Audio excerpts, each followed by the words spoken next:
Welcome back to Inclusive Design 24 2020, brought to you with thanks to our Platinum supporters, Barclays Access and Adobe. A reminder that ID24 is a respectful community, and you'll find our code of conduct on every page of our website, linked off inclusivedesign24.org. You can follow all the action by tracking our Twitter account at ID24Conf. And if you have questions for our next presenters, just ask them on Twitter using the ID24 hashtag. On that note, I'm going to hand over. I have a new co-presenter for this session, Seth Kane. It's wonderful that you're joining me. I'll hand over to you to do the honors. Hi, thank you. And it's a pleasure to join you. I'd like to introduce the next talk and speakers. Michelle Williams and Sinji Tyson doing responsive design versus magnification, designing for users with low visions. It's all yours.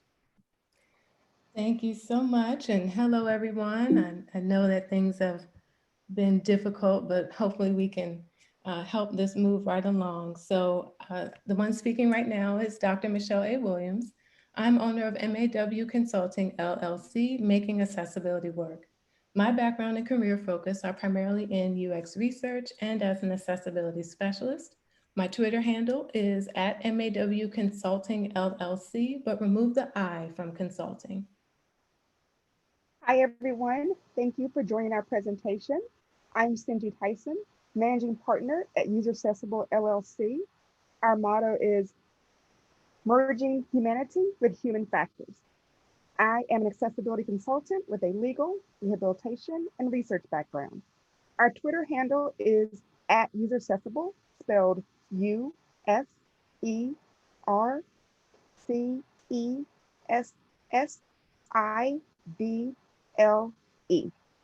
We have a lot to cover, so we're going to dive right in, starting with Michelle and the presentation overview. A few points about the scope of our presentation. First, this is going to be primarily desktop focused. Mobile is very important, but also has a unique set of considerations that would essentially prompt a whole separate presentation altogether. Also, this is not a technical talk, and we won't be mentioning any web frameworks or HTML, CSS techniques. Lastly, a few of our slides will have video demonstrations of magnification that we will be talking through as they show. This may be distracting for some or hard to see if you're currently using magnification. We will preface the video before it starts and audio describe the information if it's easiest not to follow along with your eyes. Notably, we're including a lot of videos in hopes that it helps you to understand what users are doing, why, and how you can help, particularly those of you who are designers, developers, and testers, so that you can make the best possible design decisions for your users. We first want to start with some information about visual impairments. People in the United States who are considered legally blind include those with a visual acuity around 20/200 or visual field of 20 degrees or less, also known 20 degrees or less, also known as tunnel vision, to total blindness. 80% of the people considered legally blind actually have some usable vision. The category known as low vision includes many vision disorders, among the most common being those shown on the slide: macular degeneration, cataracts, diabetic retinopathy, and glaucoma. While cataracts are in many cases correctable, the other disorders are not. These impairments either blur a portion or all of one's vision or obscure portions of it. While many people experience vision loss when 50 years or older, these and many other vision impairments can affect anyone at any age. Magnification helps with typical visual limitations from these eye conditions. For some, viewing objects larger improves visibility, along with improved lighting and high color contrast. In the photos on the slide, we include many of the common physical tools used to magnify objects, including a handheld magnifying glass, magnifiers as eyeglasses, a handheld electronic magnifying device, and a desktop closed circuit television known as a CCTV. The same way magnifying glasses can enlarge the view of objects, computers have several options to do the same. These can appear at the operating system level, the application level, or when talking about web within a specific page. We're going to go into a little more detail about each, starting with the in-page level. Adding options for text resize and recolor onto a website, as shown in these photos, can be beneficial for a number of people, including those with temporary eye conditions such as correctable cataracts, people that don't typically receive vision support, such as those who experience a traumatic brain injury, people who aren't quite low vision, but wear, say, reading glasses and benefit from larger text, or people who do not yet know they have a diagnosed vision disability. Disability diagnosis is a process. Also, disability can progress over time from mild to severe. Thus, not everyone who has trouble seeing has a formal diagnosis and receives specialized training on assistive technology. The options to resize text or recolor are freely available to your website visitors and allow all the hard work you put into creating your site to be used by as many people as possible. Please note, we are not talking about the third-party tools known as overlays, such as UserWay or Accessibility. These tools overpromise on correcting a plethora of accessibility issues and actually make pages more difficult to use. The accessibility community does not recommend these. Similarly, any text size feature should also not be taken at face value, but rather thoroughly integrated and tested to ensure it increases text size as intended and as is most beneficial for your site visitors. Often, for instance, only some of the text increases and in an odd, unreadable way. While in-page tools can be beneficial, especially for sites that target users who may have vision difficulties, they also have a lot of limitations. If they are available and if they work correctly, both of which are usually not the case, they still only work one site and one page at a time and have to be discovered on the page. That is, you have to be able to see enough to get to the page, then see enough to activate the options. They also won't increase the size of images, which may impact the usability of the page. This takes us to the next option, browser zoom. Browser zoom provides an option to magnify or enlarge the view of content on the web at the browser application level. To expand on what Michelle said, browser zoom is a feature of all browsers such as Firefox and Chrome, which are shown on the slide. These are options that can be found under the View menus.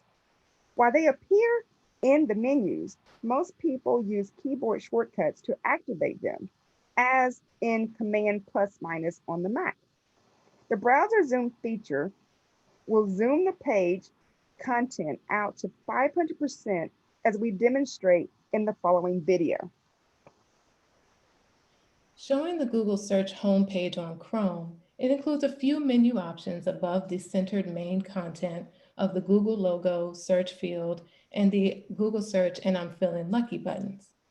As we press the Command plus to incrementally increase the zoom from 100% to 25% in 25% increments to 2, 3, 4, and then 500%, we see each time the items on the page appear larger, or at 300% even start to move to different parts of the page or disappear from the page altogether until the Google logo and search box become the only objects shown in the primary viewport before scrolling down.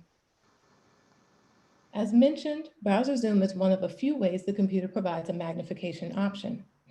Using the browser zoom feature is beneficial to some of the same people we previously mentioned, those who have temporary or correctable eye conditions, or have not yet or will not ever seek or receive a formal diagnosis for their vision loss, and thus are not likely to enter into blind rehabilitation training or get connected to other blindness services and resources.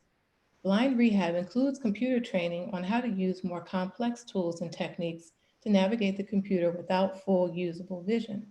Without exposure to these assistive technologies, most people won't know to look for these tools nor how to properly use them on their own. We also have to point out that Browser Zoom is free and built in, making it more attainable financially. While Apple hardware has some of the more complex features built in, as opposed to purchasing third-party software, the cost of the hardware may still be prohibitive for some people. We saw a little of this when zooming in on the Google page, but we want to point out that what a user sees when they activate Browser Zoom depends on that particular website's code. This is, the behavior is different across each page, and users benefit from sites that have considered mobile web responsive designs, as shown in this GIF on the slide. Is the consideration of screen size and orientation in making dynamic layout changes. So the same page viewed on a desktop versus tablet versus mobile phone, and even in landscape versus portrait mode will all be optimized for that screen and how users typically interact with that device. Most teams do this because many web templates and frameworks account for this, and people generally know their website will be seen across devices. However, they don't realize there are some people with low vision who are on devices like a desktop and activating their responsive design and want to use Browser Zoom. Thus, sometimes things work out well and other times not so much. An example where it works well, because we'll start with the good, is the US site for a wholesale retail company called Costco. The site is quite busy, starting with a COVID-19 banner, several links, such as find a warehouse below that, a row including the Costco logo, search and sign in, then a row showing the departments such as grocery and photo. Then after a few more settings, there's an accordion of specials going on, followed by photos and text regarding more specials below that as you scroll the page. As we use Browser Zoom to increase the size to 200%, text size increases, many of the menu items adjust to a single menu button, the accordion adjusts its width, and some items move from multi-column to single column, all remaining within the width of the screen. Increasing it further to the full 500%, we see the opening site links and menu options further collapse into a singular menu button, and every object is in a single column that is the width of the screen as shown and continuing to show on the video. When websites don't account for responsive design, the result is a horizontal scroll effect where the text and images grow in size but don't fit the width of the screen. For this, users scroll side to side to read the content, making blocks of text hard to read and navigation more difficult to conduct. We demonstrate this, unfortunately, on a site of products made for people who experience visual impairments called LS&S. Their layout is almost exact to that of Costco, as is common for many e-commerce sites. But as we increase to 300%, the menus, paragraphs, and accordion do not readjust to single menu items in single column formats. While users can get used to horizontal scrolling over time, it increases the time and effort to take in the page's information because you are only seeing pieces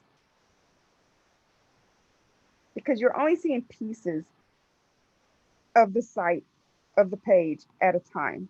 And of course, do an extra effort to move the mouse around. When we further increase the size to 500%, we see how that increases the need for scrolling to take in information, whether positioned horizontally or vertically. As a final demo for responsive design, we want to point out that sometimes things that look responsive don't always work well, as well as an issue with a common technique of a floating option, such as a persistent chat with us feature. Both of these stress the importance of testing, especially if using tools from outside sources. On this North Carolina Department of Commerce Employment Security page, a state government website, the top menu appears to be responsive when we use Browser Zoom. As the individual menu options distill into a condensed menu button, the logo disappears and the wording reduces to NC Commerce. However, as we scroll, the menu remains fixed on the screen about a fourth of the way down, such that it blocks content that scrolls behind it. Also, the Ask Us Anything floating chat feature also greatly obstructs the view as it grows in size, yet cannot be dismissed. Essentially, this page becomes unusable at a certain percent. Notably, on a mobile phone, the same behaviors occur, but since they are smaller, they don't block as much content. And we presume the team felt it was something users could overcome, even if not ideal. However, once again, when teams don't realize mobile web also impacts low vision users on desktops, we can have effects that make pages unusable. We suspect that the North Carolina Commerce site we just demonstrated was trying to use a technique called sticky headers, but just don't do so successfully. With that, we wanted to be sure we called out the issue with this user interface technique. As we demonstrate on the Walmart.com webpage, this involves keeping navigation and certain menu options affixed to the top of the screen. When users increase size and bigger and trigger responsive design, objects including the header fill up more of the screen, and therefore the sticky headers take up a large portion of what can be viewed. When we increase to 400%, the header is taking up half of the viewport.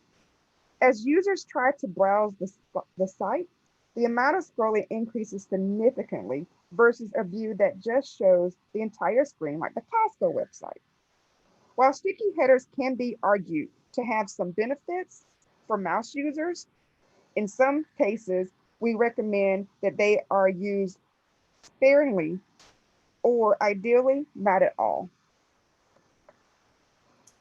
As a final point about Browser Zoom, we want to point out that some low vision users are also keyboard users, as opposed to the perception that this only applies to people with manual dexterity impairments. Particularly when having to do additional scrolling, the keyboard is sometimes faster and easier than using a mouse.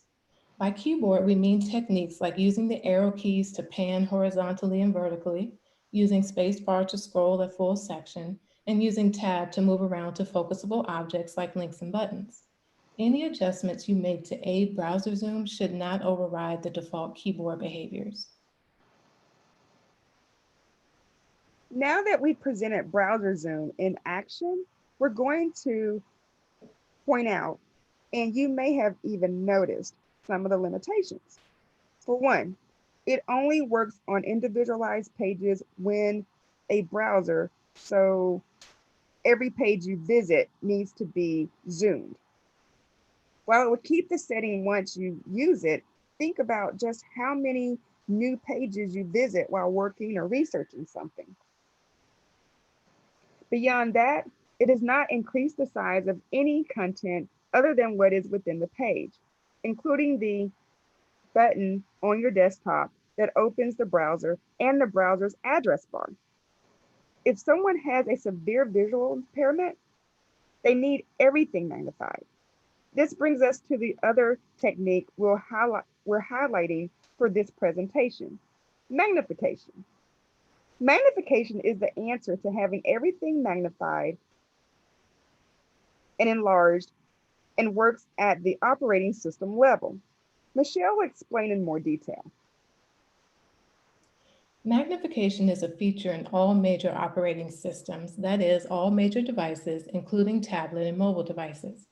On the slide, we feature the Windows magnifier options in the ease of access settings and the Mac Zoom option in the accessibility settings, the feature we're using for our demos. While these are options in the OS settings, users who rely on this feature either have it always on or use the keyboard shortcut to activate it when needed, as in Command Option 8 on the Mac. While built-in features are good and constantly improving, there are also third-party tools available, particularly for Windows, that provide even more options to users, such as products called ZoomText and Magic. Starting on Google's homepage in Chrome, we'll turn on the Mac Zoom feature set to about the midpoint of magnification range. From this, you'll see the screen now shows what's often referred to as a card-sized view of the screen. Unlike browser zoom, now the entire screen is magnified top to bottom. We have to span across to take in the full word Google and then nudge down to see the search field, as each practically takes up the screen by themselves. Magnification can be thought of as the equivalent of using a magnifying glass to read a book. The size of the book is fixed, but you see a smaller but enlarged portion of it through the glass and have to scan the pages systematically to read the text. Computer magnification users do the same pan and scan by moving their mouse cursor left and right and up and down.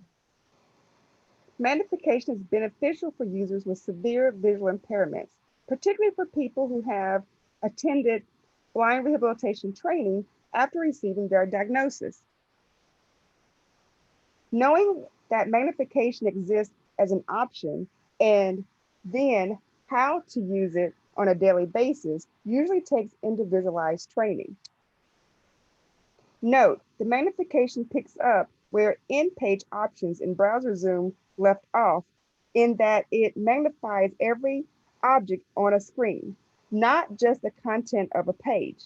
It works primarily with mouse movement, which is beneficial to people more comfortable with using a mouse than keyboard commands, such as people who have lost their vision later in life and primarily use a mouse before their vision loss.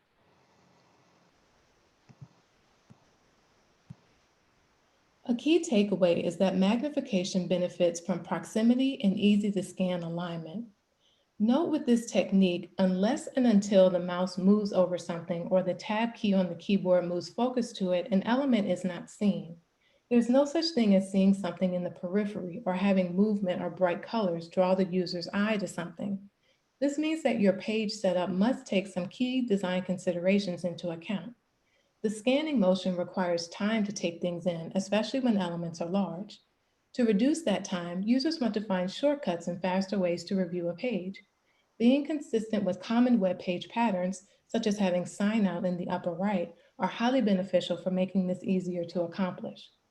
Objects that move, like accordions, are also hard to take in because a user may not finish scanning before the object moves to the next view. Accordions are not ideal as a user interface element for many reasons, but if you do have them or other types of moving content, you need to add controls such as pause so people can take in the information at their own pace. Panning also takes a bit of precision to move in a straight line. This means excessive blank space or distance between objects can leave a person a bit disoriented and throw off their ability to know they've moved in a way that didn't miss anything. Keep in mind that the perception of size changes dramatically in magnification view. In the video on the slide, we have an example regarding alignments that demonstrates a certain user experience trend to right align form field elements and error messages. Some people set up labels and elements like checkboxes in 2 columns and left align each column. This is hard to track for fully sighted users, but becomes much more difficult with magnification, as you can end up with 2 views, one with just labels as you scroll down and one with just empty form fields. It is better to go with the well-established pattern of placing labels directly next to checkboxes, because then users can just scroll down without having to pan horizontally unless the label is long. Similarly, while right aligning error messages follows readability for fully sighted users, we can guess they haven't considered magnification, which essentially cuts lines in half. Because of this, error icons and messages are not in the primary view of the form fields, and simply changing the color, say, to red is not enough if the person also has issues with seeing color correctly, which is highly likely. Aligning above and below the form fields is much easier to detect, as we're demonstrating in the video. An additional important consideration is that magnification alters mouse behavior. While the magnification feature was in many ways similar to the horizontal scrolling we saw earlier, it is a bit more complex because along with scrolling, users are also moving the mouse all across the page to pan their view. This makes mouse hover events that bring up additional information and dialogue problematic in two ways.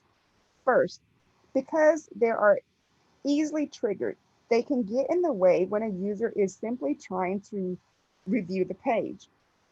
Secondly, when actually trying to review what the mouse hover generated, the resulting dialogue is not easily explored because the cursor movement usually leaves the mouse hover boundaries.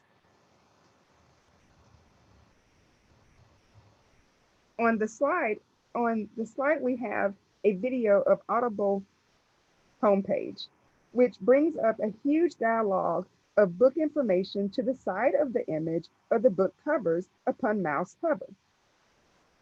But it's impossible to see with magnification because the dialogue appears mostly outside the view, and moving the mouse to view the dialogue causes it to disappear. While we're talking about mouse hovers, this includes tooltips. As in the tooltip on this WordPress page, often the text does not fit fully in the view with the magnification, and the nudging that's needed to read the full information is tedious. If it helps at all, as sometimes the tooltips also appear outside the view like the Audible dialogue. We recommend the thorough article by our fellow ID24 presenter, Sarah Heatley, for more about why tooltips should just go away. Michelle will take us into a more detailed view. Thank you so much. We've demonstrated a few items, but wanted to take a more detailed look at, about all of this in action on the Costco page. While this page worked really well for browser zoom because of its responsive design, we had a harder time with it using magnification. We'll note that most users wouldn't necessarily do a full line-by-line exploration to the extent we're about to, especially if they have a specific task to complete or are familiar with the page. For that, they would try to just home in on what they need, much like fully sighted users glance over a page, then home in on the parts most relevant to them. Nevertheless, we were exploring the page for our demo and we caught a few important things. Firstly, with magnification, we can now only see the main logo in our initial view, and we will go left to right, nudging down a little at a time to take in each row of menus and options. With this, we first noticed that Find a Warehouse seems to open a dialog on mouse hover. As we explore, we're able to keep the dialogue pretty steady by assuming what the boundaries are, and it didn't seem to get in our way, so we kept going. Once we get to the end and move down, we're now going to go right to left across the blue menu items that list the departments. And again, we notice more mouse events are happening below that, so we'll stop and explore one under pharmacy. This dialogue is smaller, however, and it's not as easy to guess the boundaries of it, so it's harder to keep it in view. That was frustrating, so we gave up and we nudged the screen back up a bit and kept moving across the blue bar. As we get to the hamburger icon and the item that says Shop All Departments, we notice the expanded list of all departments below it. The list blocks a significant portion of the page view and appears to have dimmed the screen, much like screens are changed when a modal dialog opens. The dialog won't go away though. We are trying to click around, move around. We're not even sure what triggered it and really not sure what eventually closed it. As we reach the accordion, we can now demonstrate our earlier point that we're not able to fully take in the photo before it moves because of how large it is. But it's not until we move below the accordion that we notice the controls, such as pause.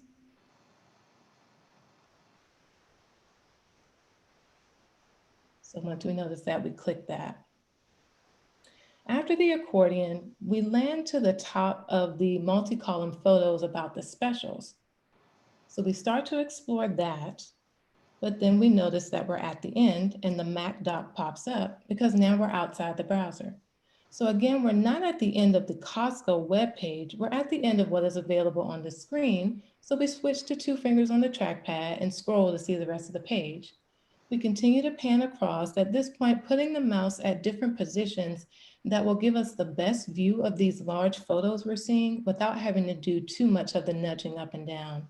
We're going left to right, then right to left, up and down.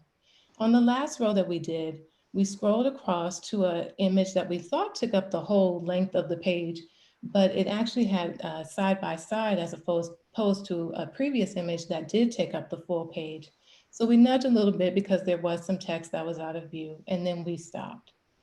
As we turn the magnifier off, you will see we actually only scrolled the page a fraction of the way down, but it really feels like a journey with magnification. So to recap the experience, overall it wasn't too bad, but it's not fun having to be so careful with the mouse. Noting what we mentioned earlier about mouse hovers, particularly that department's navigation list was particularly problematic, and it's disappointing to have to be distracted and also keep workarounds in mind as you visit and revisit pages. Also, the accordion controls being under the accordion brings up a point about reading order and layout. People often place controls or even explanatory information after an object, such as information after the submit button on a form. They assume everyone can see their entire screen and will therefore see the items even though they're out of order. But just like for blind screen reader users, low vision magnification users are typically experiencing the page in top to bottom order as is laid out, so a logical order is much more helpful. Most times the things we're mentioning can be overcome, but moments of pausing to think about the user interface add up and take away from concentrating on what you came to do or even enjoying being on the page. Now that we've looked at the home page, we're going to take just a few more minutes to see what it looks like to move to a different page. We'll magnify again and select the pharmacy link in the blue menu section after we accidentally hover over the Shop All departments again. When we click the link, it takes a moment, but we see a bit of a flash, which seems to say the page changed. It appeared the top of the page stayed the same, which is typical of pages that have opening headers, so we start moving down. It looks like there's another accordion like on the home page, which wasn't helpful since it's so big and mostly contains ads we don't care to see. So we keep going down, and now we see new options for drug pricing. We nudge a little bit more and then see options for flu shots, Medicare, and mail-in prescriptions. This is the type of multi-column photo layout we saw on the home page, so we think we have enough information and we stop. It was a little difficult to tell anything changed about the page, but eventually we saw new content below the accordion, so now we know what's on the page and have a sense of the pattern of the other pages on the site. However, as we turned off magnification and went back to the 100% view, we see that we missed some things and our view of the page was actually not correct. In the top left, the logo changed from Costco Wholesale to Costco Pharmacy, and the search changed from generic to search medications. Had we started from the top left, we might have seen that, but remember, users are often looking for shortcuts to save time, and why would they think that changed? Then it turns out the accordion takes up only about 2/3 of the row, and under the heading Warehouse Pickup are some important buttons, dare I say the main options, to refill prescriptions and check prescription status. If you look from the perspective of magnification, the page almost to the midpoint seemed like it hadn't changed much from the first page. Having a heading would have really helped to confirm that users are on a different page, as well as logical reading order, as we talked about earlier. Even moving the warehouse pickup section over to the left would have been helpful. Important information should appear in prime locations and in a logical flow, not simply a flow that relies on seeing the entire page at once. Also note what we mentioned earlier, that things appear closer in 100% view, but become almost worlds apart in magnification. The accordion, for instance, didn't look small in our view. This is not to say again that users wouldn't eventually find these changes, but even for me, when I was setting up the demo, I hit the pharmacy link several times because I didn't think I was on a new page, and I took a lot of exploring to figure that out. Users shouldn't have to stumble like that when the user interface can just make things abundantly clear. So once again, this site gets kudos for their responsive design, but has some lessons learned about magnification, as is common for most websites. A few final points we wanted to make about magnification are that it is often coupled with recoloring the screen as well as the use of text-to-speech, primarily using a screen reader. Recolor is an operating system option as well as an option in third-party magnification tools because, similar to making objects larger, increasing the contrast to a few set colors such as black on white also helps improve visibility. On this slide, we have a photo of Windows High Contrast, specifically the High Contrast Black setting, where the background will be black, text will appear white, hyperlinks will be bright yellow, disabled text will be neon green, selected text will be blue, and outlines of buttons will be blue as well. Notice in our photo that the button menu bar with the bottom menu bar with the Windows icon, search bar, and icons for open applications all follow the setting. Again, this is a setting at the operating system level, so it will apply to every part of the display. Note that you may often hear of guidelines to not use color only to convey information. Often people think this only applies to people who are red-green colorblind. However, it is also a guideline for people who use color stripping settings like this and want to see, say, your red and won't see, say, for instance, your red text for required fields. This is an important consideration when designing for low vision users. Additionally, it's important to note that many users couple magnification with speech, especially if they have to read long blocks of text or if the audio feedback helps supplement what their vision can detect. Referring back to the earlier statistic of 80% of people having some usable vision. A screen reader is text-to-speech software built to convey graphical user interface for blind users. An item to take away from this is noting that not everyone using a screen reader is completely blind. Sometimes people design specifically for screen readers with the assumption that the person or will not see the screen, even using it to shortcut their designs. Don't do this and don't make this assumption. So Sinji, I know we have another slide of the Costco webpage in high contrast, but for time, I think we're just going to show it and show that it is set to the high contrast. And then I'm going to go on to the next slide, wrapping up the limitations, because I want to make sure we can get to your final slide in time. So just talking about the limitations, first, it takes training, and that can be impacted by a user's computer skills as well as the trainer that they have in terms of how confident they are in using this technology. Also, as we saw, it takes time to do this, but there's a balance that users have to create with every web page encounter because going line by line can take way too much time, but taking shortcuts can cause missing information as we demonstrated earlier. It's also helpful to mention here that sometimes people do a combo of browser zoom and magnification, but sometimes it's also too much zooming. So that's a personal preference, and there's really no hard and fast rule other than to know that users might be using a combination of tools. However, it makes sense to best see what they are trying to accomplish. And then lastly, just noting the progression of tools, like we mentioned with screen readers, while some people use them in pairs, there are also people who just opt to use only a screen reader, whether they have usable vision or not, because they just find that the limitations of magnification are too much. So obviously going through a screen reader is out of the scope for our presentation, but just wanted to note the progression of tools there. Sinji? We have a few final takeaways. We wanted to say that Design and development decisions have an impact further than you may realize. So not everyone understands how technology is created. All some people know is that either they want to or they need to use the web to accomplish a particular task. Not everyone knows there are designers, developers, testers, and others making decisions on their behalf.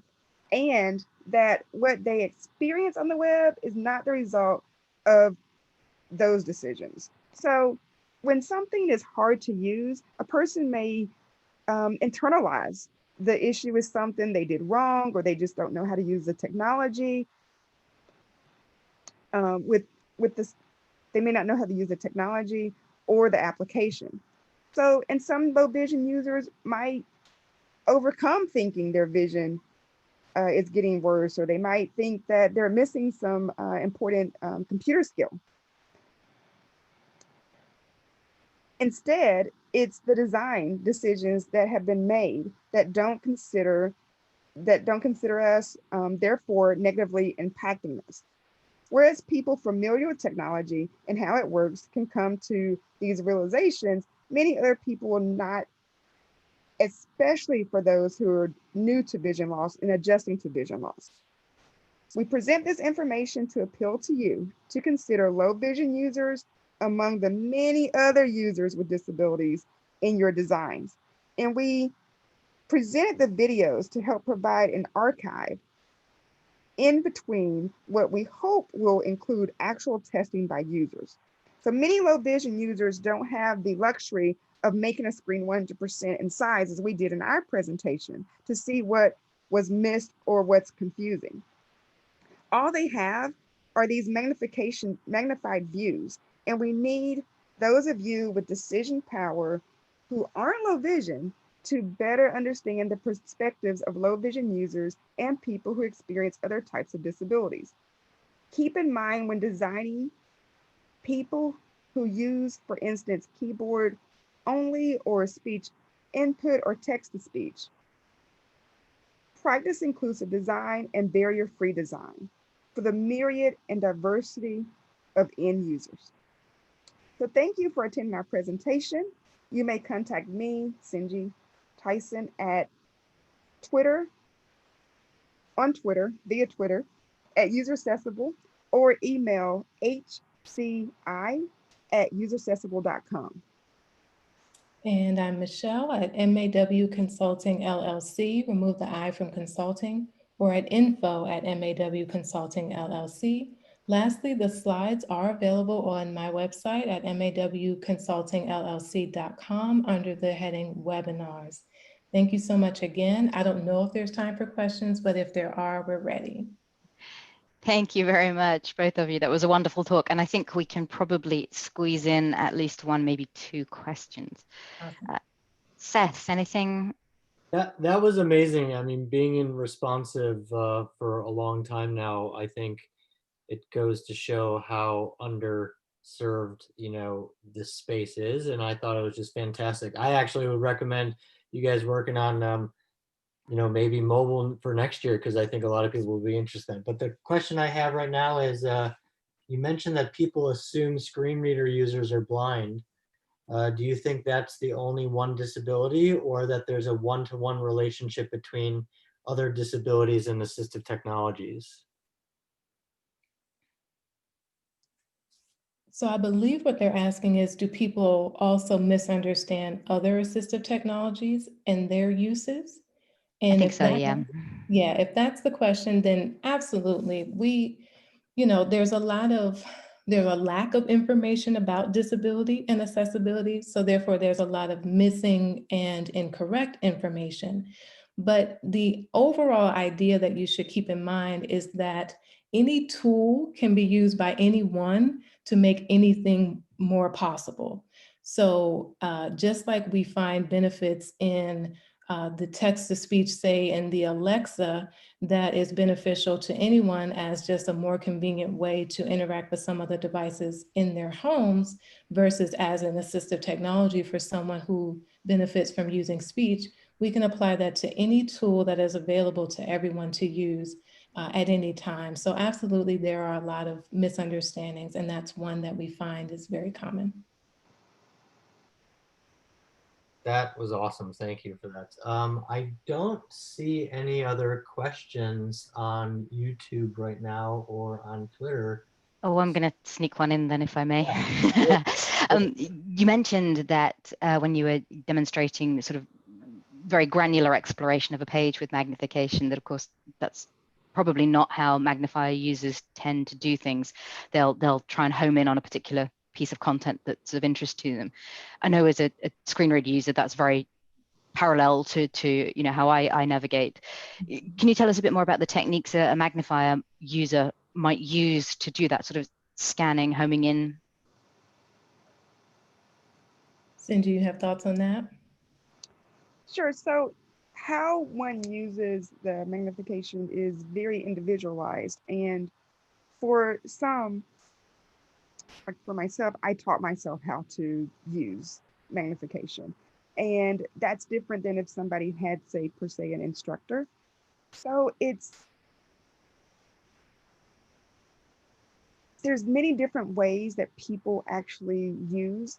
I'm a big picture person, so I may go up, down, right, left, horizontal, vertically, just to see like an overview of what's on the page and then home in, where I know other people, they use a combination of keyboard commands and they want to go straight to a particular point. And when they get there, then they'll focus on that one part of the page. So it's very unique to each individual and depending on how they were first introduced to the application, and then if they received some type of training or not.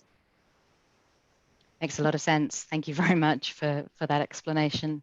And indeed, thank you to both of you, Michelle and Sinji, for another excellent talk in ID24 2020. It's been yeah, another rich source of lots of new information and learning, and we can't ask for more. So thank you.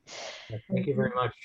Thank A you. reminder to everyone who has tuned in that you can head to our YouTube channel, youtube.com/inclusivedesign24. Please do subscribe to keep up to date with what's going on and like the video if you found it to be useful.